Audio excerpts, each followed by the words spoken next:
Hello students, good morning, class 12th. Today your topic is retirement of a partner. As you know, there are different modes of reconstitution of a partnership firm. Out of them, this is one, retirement of a partner. Retirement of partner means to discontinuation of an existing partner from the partnership firm. That means when an existing partner leaves from the firm due to any reason is known as retirement. That reason may be ill health, old age, misunderstanding or other similar reason. The partner who leaving the firm is known as retiring partner or outgoing partner. As per Partnership Act 1932, there are three things about the retirement of partner. They are, number one,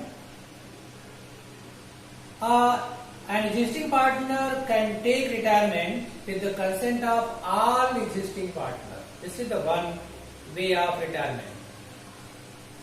A partner can take retirement with the consent of all existing partners. This is the one thing. As per that, a partner can leave the firm. The second is, as per partnership agreement, is if the decided in agreement the rules and way of retirement, then a partner can be take retirement as per agreement. And third, by giving a notice when partnership is at will. अगर partnership at will है तो कोई भी partner एक notice दे करके as per rules of time can leave from the firm. तो ये तीन चीजें हैं कि with the consent of all existing partner और अकॉर्डिंग टू पार्टनरशिप एग्रीमेंट, और in case of when partnership at will, partner can take leave from the business by giving a notice. The next thing is, when a partner is retired, what are the entitlement? क्या क्या चीजें उसको, क्या किस चीज के लिए वो इंटाइटल्ड होगा?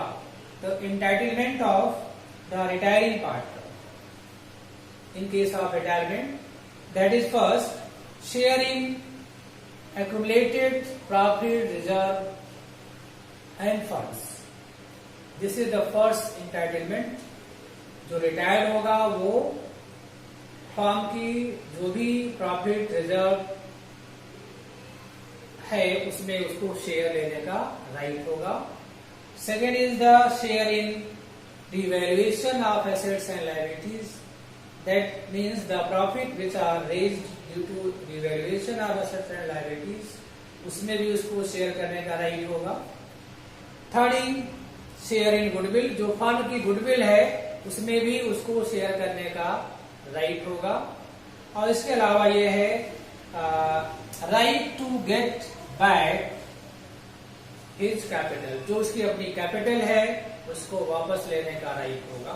तो जब भी एक पार्टनर रिटायर होगा, he is entitled to get his share of profit, his share in reserve fund, his share in goodwill, his share in profit or loss on evaluation, and he has right to get back his capital.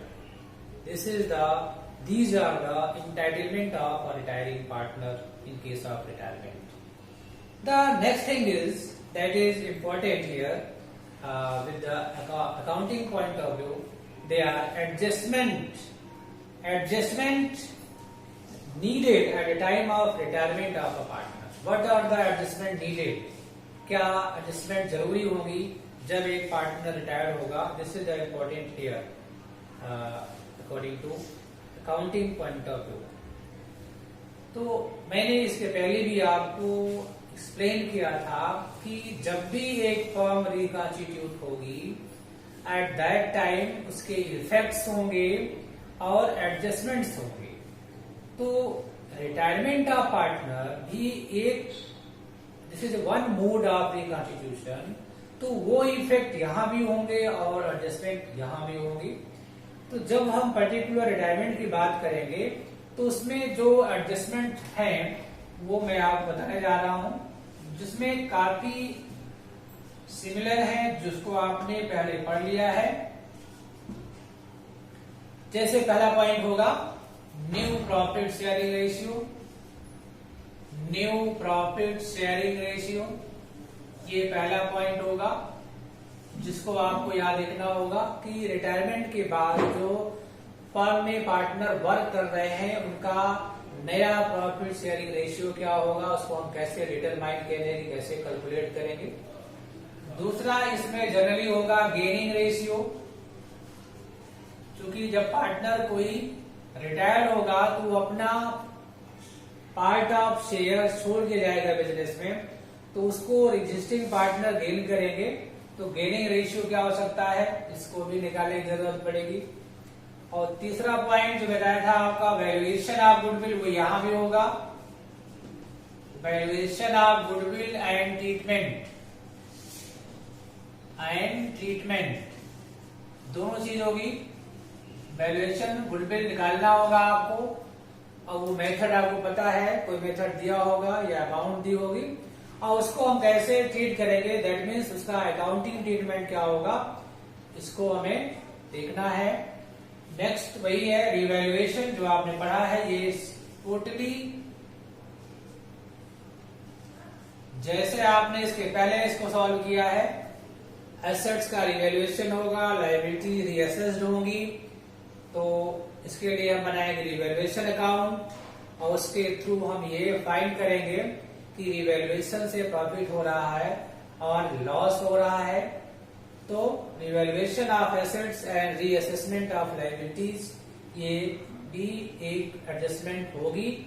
और ये same है, मैंने कहा था कि जब भी firm reconstitute होगी, in all cases of reconstitution this will be same prepared. ये सेम तरह से बनेगा, चाहे वो change in profit sharing ratio, चाहे एडमिशन हो, चाहे रिटायरमेंट हो, चाहे डेथ हो, और इन अदर केसेस. तो नेक्स्ट एडजस्टमेंट हो गया आपकी रिवैल्यूएशन की. इसके बाद मैंने बताया था adjustment of accumulated profit. Accumulated profit, loss and reserves. तो ये भी मैंने आपको बताया था कि जब भी फर्म रिकॉन्स्टिट्यूट होगी तो हम जो भी उस समय फर्म के बैलेंस शीट में प्रॉफिट दिए हुए हैं, रिजर्व दिए हुए हैं, फंड दिया हुआ है या लॉस दिया हुआ है, इसको हम ओल्ड पार्टनर में ओल्ड रेशियो में डिवाइड करेंगे और उनके कैपिटल ट्रांसफर कर देंगे. तो ये है एक एडजस्टमेंट जो आपको करना है. नेक्स्ट है एडजस्टमेंट ऑफ कैपिटल, जो मैंने आपको बताया था कि ये अब आप सिलेबस से डिलीट हो चुका है. तो कैपिटल का एडजस्टमेंट भी होता है, लेकिन वो यहाँ नहीं करना है, लेकिन जानना है कि ये क्या है. और लास्ट में होगा settlement to old partner, sorry retired partner. जो पार्टनर रिटायर्ड हो रहा है उसकी अमाउंट जो हमें उसको देनी है, जो उसको पे करनी है, तो उसका जो भी उसका सेटलमेंट होगा अमाउंट देने लेने का, वो कैसे करेंगे, हम उसको कैश पे करेंगे या उसके लोन में ट्रांसफर करके उसको बाद में वन टाइम पे करेंगे या इंस्टॉलमेंट पेमेंट करेंगे.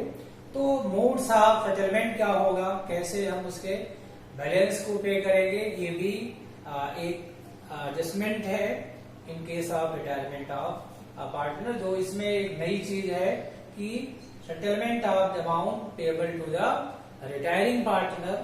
तो what are the ways, what are the modes by that you pay the balance to retiring partner. So this is the last thing. तो ये है adjustment relating to the retirement of a partner which you have to do in this chapter. This is the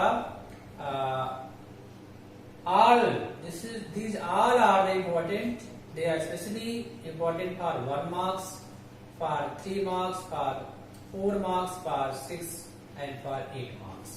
जो भी question pattern में है इसमें से 1 marks question भी इससे बनेगा, 3 मार्क्स का भी अगर हम किसी इंडिविजुअल को हम कॉल करते हैं या कोई इंडिविजुअल क्वेश्चन आस्क होता है तो आपका 3 और 4 मार्क्स बनेगा, और इसके अलावा लॉन्ग क्वेश्चन जो होगा वो 8 और 6 मार्क्स की होगी।